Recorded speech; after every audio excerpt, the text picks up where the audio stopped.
Hello, all of my lovely subscribers, all 3,500 of you. I cannot believe that in 1 month, you guys. You guys are literally the best. Thank you so much for all of your support. Happy February. If you're new to the channel, this is not a typical read for me. This is a special read that I'm going to be doing because it is February and I am the SouthernStrega. And by Southern, I mean I live in Atlanta, Georgia, which is the epicenter of the Civil War as well as the Civil Rights Movement. And here in America, on February 1st, starts Black History Month. So with that being said, I am going to pay homage and honor and respect to Black history today. And I'm going to be pulling some cards from a root worker deck that I am going to put a link in the description box that I suggest that you pick up if you are into tarot and connect to this type of energy. It's the HooDoo Tarot, if you can see it right here. It comes with its amazing guidebook, guys, and I never read from guidebooks. I'm an intuitive reader. I just interpret from pictures, but this is the only deck that I am going to read from the guidebook because they have done an amazing job making this almost like a historical read. A lot of the people on these cards are actual people who lived and have a story and are known. I mean, you can Wikipedia some of these people. Like, it's going to be a history lesson as well as a tarot reading today. I am not a root worker. I do not claim to be. I am a channeler. I channel energy, and you can feel the energy around this type of mysticism very hard down here in Atlanta. There was a lot of pain. There was a lot of suffering. There was also a lot of, coming together as a community and rising from ashes, and just a lot of powerful energy down here in the South, okay? If you're not familiar with hoodoo, it's basically what happened as a byproduct of the transatlantic slave ordeal. When Africans were removed from their home, forcibly removed and sold into slavery, they started coming into contact with Europeans and indigenous people in the new colonies in North America. Hoodoo is what happens when all of those different religions kind of sort of mix together. You have probably practiced hoodoo and you don't even know it. If y'all were eating collard greens and cornbread and pork on New Year's Day, then you were engaging in hoodoo. All of that originated with the slaves and on plantations, and it was all a means of their religion, their mysticism, things like that. So to pay respect to that and to, give a nod to that and to educate you guys a little bit on my channel this month, I am going to be using this deck. I'm doing a little different read today. This deck is separated into 3 separate groups right here. We have the elders. These are all your major arcana card. This is judgment right here. It's called Dem Bones. Like, there's different names for everything, guys, and there's it's just a beautiful deck, and I can't wait to share it with you. Anyways, I'm going to pull you some advice from the ancestors. This is like the highest wisdom that you're needing to pay attention to, these major arcana. That's going to be what's most important going on in your reading. The court cards in this deck, the kings, the queens, the knights, the pages, that's called the family in this deck. So I'm going to pull from the family as well and see what kind of advice we can get from them. And then the rest of the cards, the minor arcana, excluding the court cards, are all considered the community. So basically, the hierarchy is you should care the most what the elders think, and then your family, and then what everyone else thinks. So they're all important messages, and they're all things that need to be heard, but there is a hierarchy to them. So I'm going to pull from all 3 sets of these cards, and I am going to give you the history behind everything, okay? So that is that. If you guys have any questions about any of this or would like to discuss this, I will throw up a post on my community page where we can discuss hoodoo and practices and things like that if you are into talking about stuff like that. If not, here comes your read for you guys. Thank you so much for watching. If you've not subscribed yet, please go ahead and do so. All right, Taurus, I'm going to go ahead and start by pulling your ancestor cards for you. I am going to take 3 from the ancestors. Those are the most important. They also have the best historical messages on them, I've found. And I am going to read you guys the stories. I usually do not do that. I usually just use my own intuition to interpret everything, but these messages are very important and fascinating, So from the ancestors, we're getting Pa. This is the moon in traditional tarot. Do you see here? There's a father with his arm around a son, daughter. There's looking up at the full moon. But they call it Pa, as in Papa. You've also got Miss Ida. This is the High Priestess.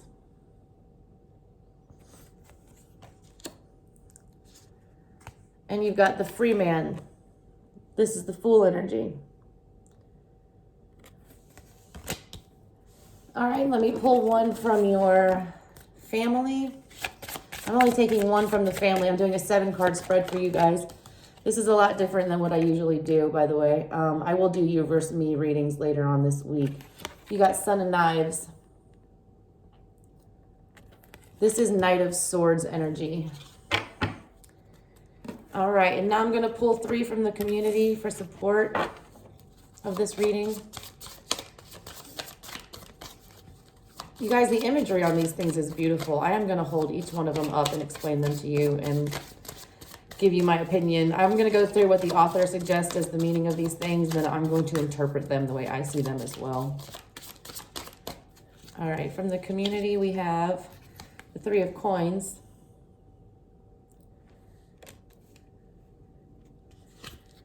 We have the 4 of Coins, a little progression there. And we have the 9 of Knives. Okay. Okay, you guys started your major arcana pulling the Moon card, which they call Pa here. And it's actually a grandfather and a grandson. And the guidebook says that, you know, he's actually dressed in secret society regalia. A lot of African Americans were and still are very actively involved in, you know, secret societies and things like that. Think of the, you know, the Greeks and stuff like that. They're still very much lock and key with their people. You know what I'm saying? Like they do keep each other's secrets. They do, you know, keep each other's stuff on the low. But it's meant to signify hiding things, keeping things secret on purpose. For good reason, usually, to protect them. It's a masculine energy in this tarot deck instead of a feminine one, which it is in like almost every other deck. And the art on this is very hard to make out, and that's, you know, on purpose, because the moon, you know, only reflects like 15% of the sun's light, and like nothing is ever clear by the light of the moon. It's the sun, which is a female energy in this deck, that brings light to everything. This is a warning that there's something you might not be paying attention to, or you might be having like delusions about. When you get that as your ancestor trying to protect you, that's like, it's your grandfather or somebody, you know, saying like, you know better, or, you know, man up about this, or it's like a stern warning from a fatherly type figure relating to something that you're not being honest with yourself about, or that somebody else is deceiving you about. Okay. The next one you pulled for your ancestors is Miss Ida right here. If you can see Miss Ida, she's actually a real person. She was born around 1900. It depicts a picture of a 7-year-old girl named Ida Carter. She's standing in the attic surrounded by candles. It's dark, but she's not afraid because she's an old soul who understands that she is never really alone. Ida Seven Sisters Carter, born around 1900, was a root worker from Hogansville, Alabama. There isn't much information about Miss Ida, but she told an interviewer that she was called to root working at just 7 years old. Miss Ida recalled that the process of her self-initiation, which consisted of burning 7 candles all night while she prayed, starting on the 1st of May and continuing for 6 consecutive nights. Miss Ida repeated this process each May for 7 years until the Holy Spirit told her that she was ready to work for the community. When she pops up in your reading, it's telling you to pay attention to your inner wisdom. It's telling you to practice your religion, whatever it is that you do to manifest. Do you light candles? Do you pray? You know, do you go to church? Do you take baths? Do you meditate? Whatever you do, you're being asked to pay attention to that more. It's also a card about waiting for the right time. It says everyone is forced to wait sometimes, but very few people know how to actually do so while remaining at peace. She asked that you stop sighing and tapping your foot as you wait for the light to turn from red to green. Do you know what might be down the road that could be harmful to you? It's not trying to rush things, because everything happens for a reason.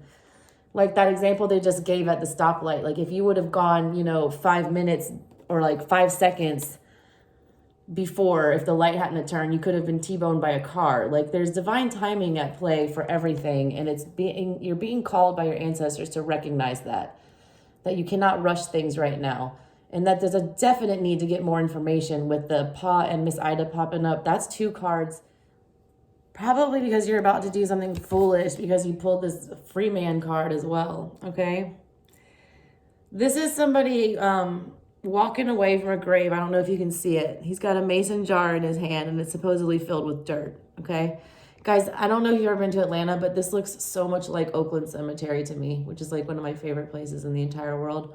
But he's walking out of this mausoleum. This mausoleum was owned by one of the greatest, I'm not going to say greatest, one of the largest, most terrible slaveholders from South Carolina. Grave dirt is used to do cast roots on people. It's used to do spell work, things like that. You could get prosecuted just for like walking into this. So it's a foolish move what this person is doing, okay? It's doing something risky, but for a purpose. It's card 0. 0 is not a natural number. The free man doesn't count in situations that demand conventional wisdom, is what it says. He's on a whole other level because he genuinely feels that common sense is for common people. He doesn't think he's better than anybody. He's just accepted that new grass doesn't grow as lusciously on a beaten path. He's definitely foolish to most people who encounter him because he appears to be reckless and immature, but such assessments are only relevant when gain or loss is the focus. The free man doesn't exist in the space where those thoughts flourish. He's more interested in the attainment of wisdom by following his passions and what he knows to be true, wherever that may ultimately lead. It's it's throwing caution to the wind. You've got 2. I feel like you're about to jump into like the full style, like the free man, and do something crazy, and you're being asked to pull that back right now. Pa and Miss Ida are saying, no, you need to rethink this. You really need to rethink this, because it's like there's a warning of some kind coming through, is what I'm getting. Like, you need to look before you leap in this situation. All right, and then we have, you've got the Son of Knives in the middle, which makes perfect sense for what I'm saying about needing to be more cautious about something, okay? Here we have the Son standing here. He's in front of the church, okay? He's got a switchblade and a razor, and he's waiting for someone to come brawl with him. This is Knight of Swords energy, okay?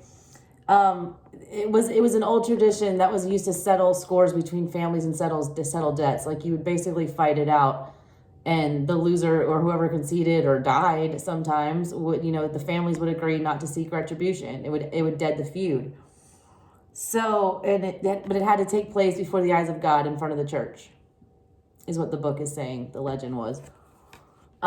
This card, though, it's the tendency to go too hard to provoke others. It's like some hustler mentality. It's going too hard in the paint. It's like not seeing the long game, just hustling for the short game. Yes, you're innovative. Like, yes, you're energetic. Yes, you're clever. You talk good game and stuff like that. But on the negative, it's taking unnecessary risks or creating unnecessary drama.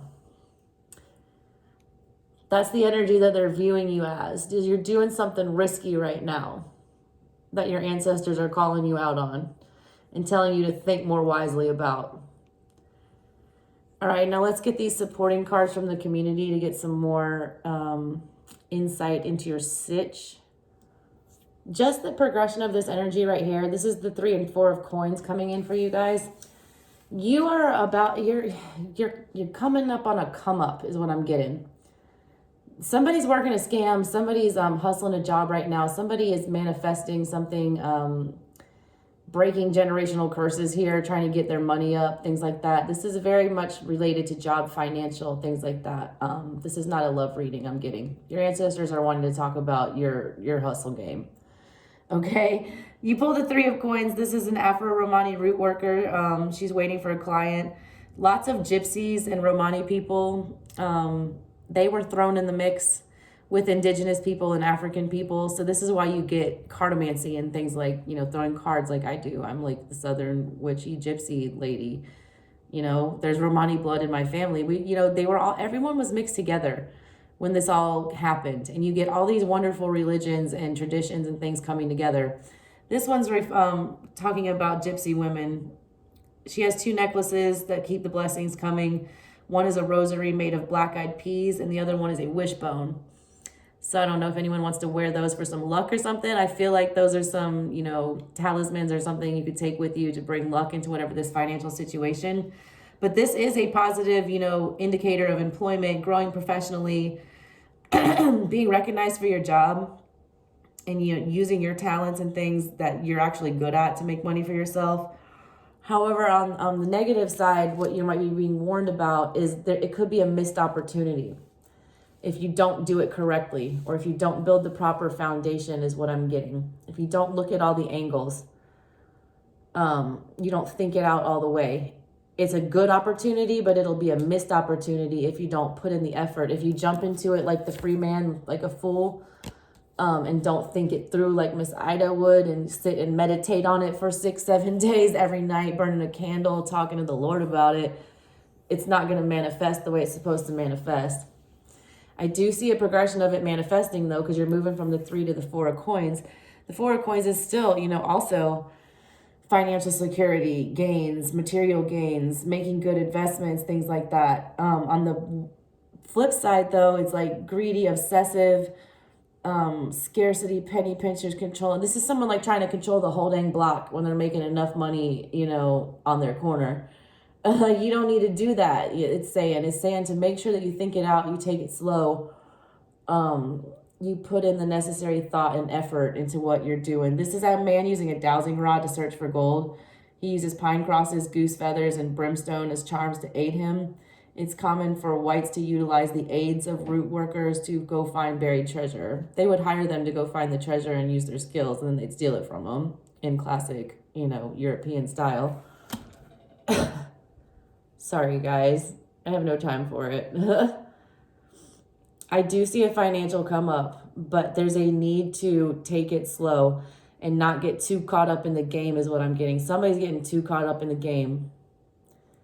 And they need to slow it down, slow that roll. And then last, you guys got this 9 of Knives, which, y'all, this story is crazy. So buckle up, okay? I don't know if you can see right here. This is a skull, and there's 9 knives, and they're all stabbing peaches. All right, it says a screaming skull is surrounded by 9 peaches with knives struck through them. This symbolizes the troubled spirits of the approximately 20,000 newly emancipated slaves who were placed in concentration camps in Natchez, Mississippi. The majority of the men, women, and children died slow, agonizing deaths from disease or starvation. The camp was located at the bottom of a pit where wild peach trees grew.